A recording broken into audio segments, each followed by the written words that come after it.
So we've moved through the problem identification phase, we've moved through the solution exploration phase, we've come to the addressing concerns phase of the buying process. So having identified that problem, having worked through various solutions, the client is verging on going with you, but it's now time to think about those risks. What are the risks of making this decision? What happens if it goes wrong? How do we know if we trust our chosen supplier? So there's two aspects really to addressing concerns. There is one which is anticipating the concerns that your clients will have and anticipating them across the four types of value or pain that we talked about: long-term business, short-term business, political and personal. So what are the risks that sit in those four areas? And then it's about putting a plan in place to both prevent them from occurring in the first place and a cure or a resolution if they do occur. First of all, purchasing decisions, they're often emotional ones and they're often backed up with business cases. Individuals making these, or your champion, or advocating for you internally, or economic buyers, they face risk when making any kind of decision. Now, the more seasoned, the more experienced they are, the more used they are to risk, but the larger an amount a purchase might involve, the broader the implications, the higher the risk, certainly the political and personal risk. And with this larger risk, you often see deals being disrupted or derailed.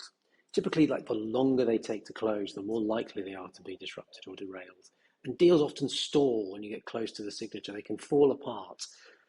So part of anticipating risk is about keeping that momentum going, making sure that you move seamlessly from the kind of we think your solution is probably the best we're going to go with, to getting to, right, paperwork, contractual discussions, joint mutual action plan for delivery, getting from that phase through to close it's not just swiftly, but as smoothly as possible. So you need to keep momentum moving, you need to keep that boulder rolling. Otherwise, it's hard to regenerate momentum if things stop and stall. So it's important not to avoid risks that might be perceived by the client, but to call them out early, to identify them and try and address them. What are the risks involved in buying your particular solution or products? You'll know this better than anyone else. Detail the kind of risks, particularly having been on that journey through the discovery phase and through the solution exploration phase. You should have a feel for what your coach and the individuals involved in the buying unit, what risks they perceive. Categorize them, try and understand what potential impact they might have if they go wrong, and then create ideas for how you might prevent these risks from occurring and what you'll do if they do occur. So this is very much about prevention, cure. Test one or two of these highest priority risks as you perceive them with the client. You might think, and again, this is really important, you might think that you want to avoid talking about them because in case they spook the client.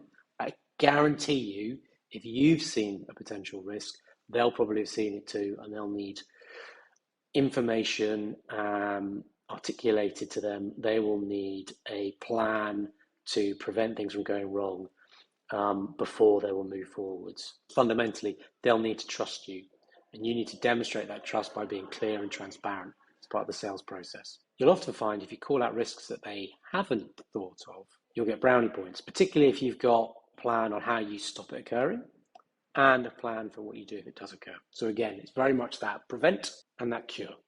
Again, another tool to do this is a little table that maps the risks and the actions you take against them. So long-term business, short-term business, political and personal, what are the risks? And you might need to do this a few times. You might need to do this for a few different buying personas or individuals in the group.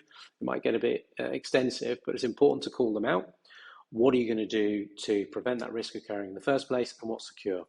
And all of this information here gets rolled into your mutual action plan. So the plan that you and the client work on, once you're getting to that point where you are sort of down selected and you're building that delivery plan, that plan for success, all of this information feeds into that.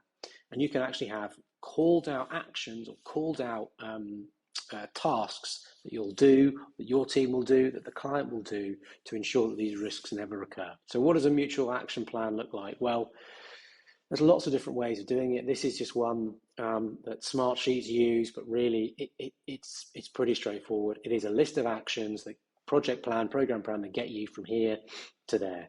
It helps identify the process on the customer side as well, so you know what are the hurdles you need to go through as part of the buying journey, what you are accountable for delivering to the customer as part of that, and what they are accountable for delivering to you as part of that process as well. And this is a great place to address the unanswered or newly identified risks and those prevent and cure plans that you've built.